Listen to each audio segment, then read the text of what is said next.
Mari kita membahas sistem gerak manusia.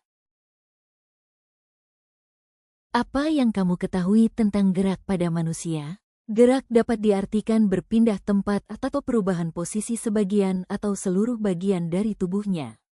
Organ gerak berguna untuk berjalan, berlari, melompat, memegang, menggali, memanjat, berenang, dan lainnya.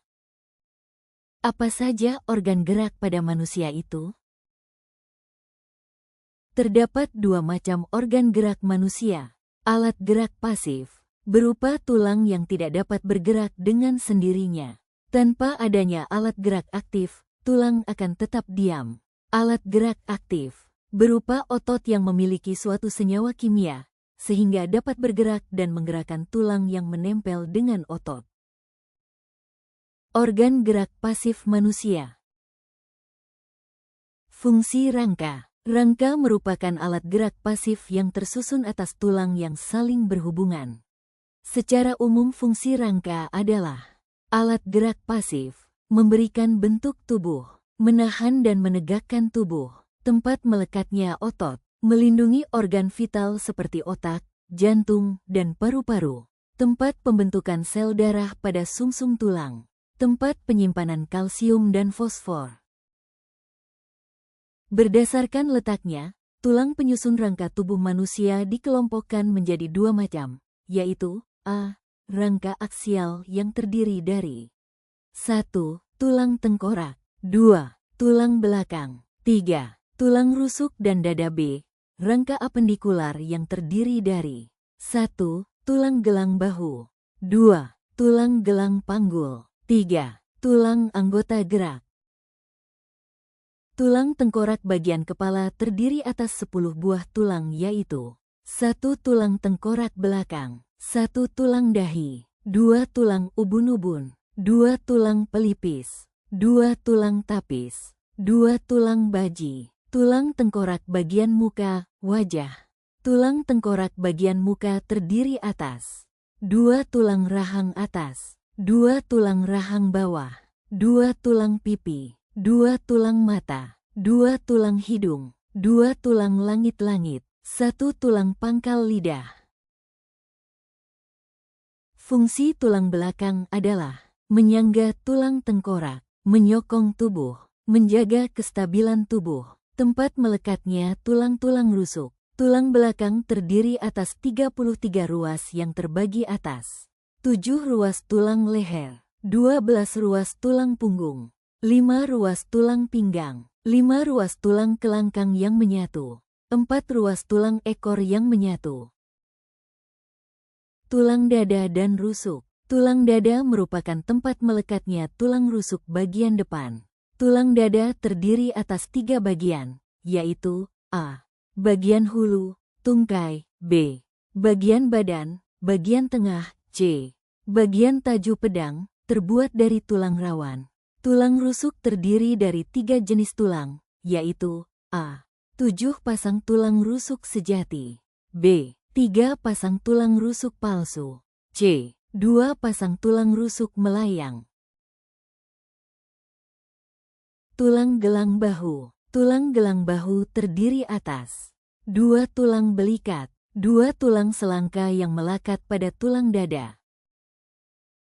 Tulang gelang panggul. Tulang gelang panggul terdiri atas 3 jenis tulang yang berkaitan erat sehingga membentuk suatu lingkaran yang berlubang. Ketiga tulang tersebut adalah 2 tulang pinggul, tulang usus, 2 tulang duduk, 2 tulang kemaluan. Tulang lengan. Fungsi utama tulang anggota gerak bagian atas adalah untuk melakukan berbagai aktivitas. Tulang anggota gerak bagian atas, lengan atau tangan, terdiri atas tulang lengan atas, humerus, tulang pengumpil, radius, tulang hasta, ulna, ruas pergelangan tangan, tulang telapak tangan, tulang jari tangan. Tulang kaki. Tulang anggota gerak bagian bawah, kaki atau tungkai, terdiri atas tulang paha, femur, tulang tempurung lutut, patella, tulang kering, fibia, tulang betis, fibula, tulang pergelangan kaki, tulang telapak kaki, Tulang jari kaki. Jenis tulang. Tulang rawan. Tulang rawan bersifat lentur, tersusun atas sel-sel tulang rawan, kondrosit, yang mensekresikan matriks, kondrin, berupa hialin atau kolagen. Pada tulang rawan mengandung sedikit zat kapur, itulah sebabnya tulang rawan bersifat lentur. Pada masa bayi atau masa pertumbuhan sebagian besar tulang masih berupa tulang rawan. Seiring dengan pertumbuhan bayi dan pertambahan usia, tulang-tulang rawan banyak mengandung sel-sel dan mengalami penulangan, osifikasi, sehingga tulang tidak lentur lagi karena tumbuh menjadi keras. Akan tetapi ada juga beberapa tulang yang tidak mengalami penulangan. Misalnya, pada bagian persendian, daun telinga, hidung, bronkus, trakea, dan ruas-ruas tulang belakang. Perbandingan tulang rawan. Tulang rawan hialin bersifat halus dan transparan. Matriksnya homogen terdapat pada permukaan persendian dan trakea. Tulang rawan elastis bersifat lentur. Matriksnya memiliki serabut elastis yang bercabang-cabang terdapat pada hidung dan daun telinga. Tulang rawan fibrosa bersifat kurang lentur. Matriksnya mengandung serabut-serabut kolagen. Terdapat pada ruas-ruas tulang belakang, lutut, tendon, ujung otot yang melekat pada tulang, dan ligamen. Tulang keras, tulang sejati. Pembentukan tulang keras berawal dari kartilago, berasal dari mesenkim. Tulang keras tersusun dari jaringan tulang keras, yang terdiri dari sel-sel tulang, osteosit, yang membentuk lingkaran. Di tengah-tengah sel tulang terdapat saluran Hevers. Di dalam saluran Hevers terdapat pembuluh kapiler yang berfungsi untuk mengangkut sari makanan dan oksigen pada sel tulang. Pada tulang keras banyak mengandung zat kapur, kalsium, dan sedikit mengandung zat perekat. Matriks akan mengeluarkan kapur dan fosfor yang menyebabkan tulang menjadi keras. Proses pengerasan tulang disebut penulangan atau osifikasi. Jenis osifikasi adalah desmal dan kondral. Kondral meliputi perikondral dan enkondral. Desmal merupakan penulangan pada tulang keras, sedangkan kondral adalah penulangan pada tulang rawan. Sel-sel tulang keras yang telah mati akan membentuk rongga bekas sel tulang yang disebut lakuna. Setiap lakuna dapat berhubungan satu sama lainnya melalui saluran-saluran kecil yang disebut kanalikuli. Tulang keras terdapat pada seluruh tulang anggota gerak. Lapisan luarnya keras, tulang kompak, dan mengelilingi rongga yang disebut rongga sumsum. Jadi, tulang tidak rapat, tetapi berongga di tengahnya. Seandainya semua tulang rapat tanpa rongga, tubuh kita sangat berat dan akan sulit digerakkan. Bentuk tulang tulang pipih. Tulang pipih berbentuk pipih atau tipis. Contohnya adalah tulang rusuk, tulang belikat, tulang dada, dan tulang tengkorak. Di dalamnya berisi sumsum merah, tempat pembuatan sel darah merah dan sel darah putih. Tulang pipih memiliki dua lapisan tulang kompakta yang disebut lamina eksterna dan interna osis krani yang dipisahkan oleh satu lapisan tulang spongiosa yang disebut diplo. B. Tulang pendek. Tulang pendek berbentuk kubus atau pendek tidak beraturan. Contohnya ruas-ruas tulang belakang, pangkal lengan, pergelangan tangan, pergelangan kaki dan pangkal kaki. Di dalamnya berisi sumsum merah, tempat pembuatan sel darah merah dan sel darah putih. Tulang ini memiliki inti tulang spongiosa yang dikelilingi tulang kompakta. Bentuk pendek dan bulat. C. Tulang pipa. Tulang pipa terdiri atas epifisis, bagian ujung tulang yang membesar seperti bongkol, dan diafisis, bagian tengah tulang di antara dua epifisis. Di antara diafisis dan epifisis terdapat tulang rawan berbentuk lempengan atau cakram epifisis. Jika cakra epifisis masih aktif, maka tulang pipa masih dapat memanjang. Cakra epifisis tidak aktif lagi sekitar umur 20 tahun. D. Tulang tak berbentuk. Tulang tak berbentuk memiliki bentuk yang tidak teratur. Tulang ini tidak memiliki bentuk, seperti pipa, pendek, atau pipih. Contoh tulang tak berbentuk, yaitu wajah dan tulang belakang. Perbedaan tulang pipa, tulang pendek, dan tulang pipih.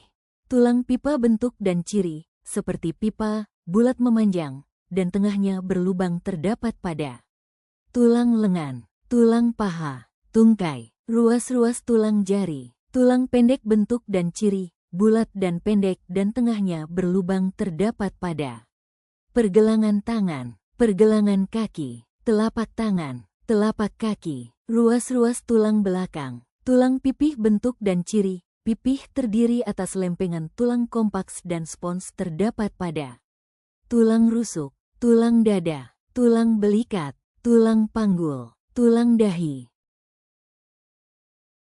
Osifikasi. Osifikasi, proses pembentukan tulang, adalah proses di mana sel-sel mesenkim dan kartilago diubah menjadi tulang selama perkembangan. Awal pembentukan rangka berupa tulang rawan, pada manusia terbentuk secara sempurna pada akhir bulan kedua atau awal bulan ketiga pembentukan embrio. Pembentukan tulang ini bertahap dari dalam keluar. Sel-sel osteoblas juga menempati jaringan pengikat yang ada di sekeliling rongga. Sel-sel tulang ini mengelilingi saluran haversi yang berisi pembuluh darah kapiler arteri, vena, dan serabut saraf membentuk satu sistem yang disebut sistem Havers. Pembuluh darah sistem Havers mengangkut zat fosfor dan kalsium menuju matriks sehingga matriks tulang menjadi keras. Kekerasan tulang diperoleh dari kekompakan sel-sel penyusun tulang. Apabila matriks tulang berongga, maka akan membentuk tulang spons, contohnya tulang pipih.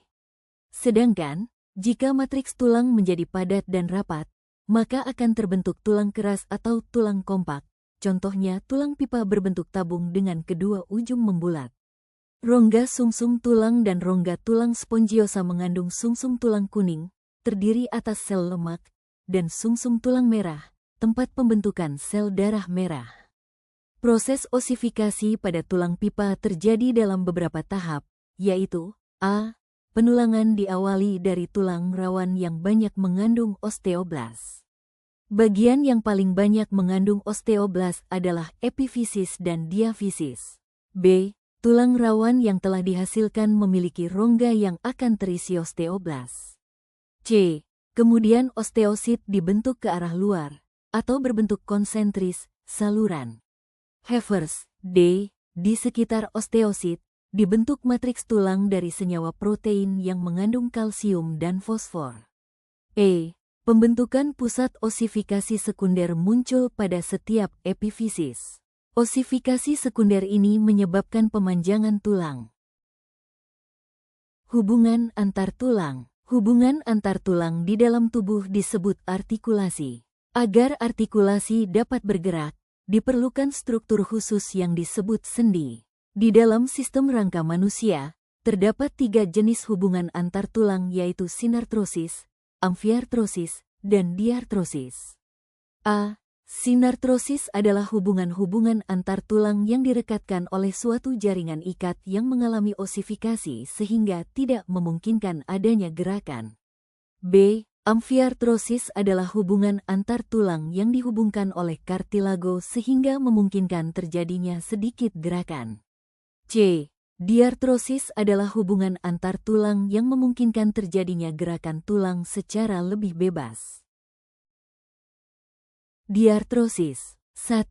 Sendi engsel. Sendi engsel merupakan hubungan antara bonggol tulang yang masuk ke dalam mangkuk tulang yang tidak terlalu dalam dan adanya bagian pengganjal.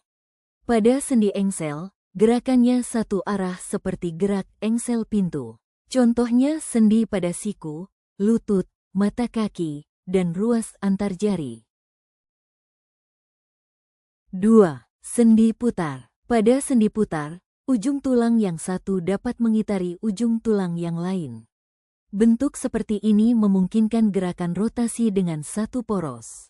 Contohnya sendi antara tulang hasta dan tulang pengumpil dan sendi antara tulang atlas dengan tulang tengkorak. Pada sendi putar, ujung tulang yang satu dapat mengitari ujung tulang yang lain. Bentuk seperti ini memungkinkan gerakan rotasi dengan satu poros. Contohnya sendi antara tulang hasta dan tulang pengumpil dan sendi antara tulang atlas dengan tulang tengkorak. 3. Sendi pelana. Sendi pelana merupakan hubungan antar tulang yang memungkinkan terjadinya gerakan dua arah.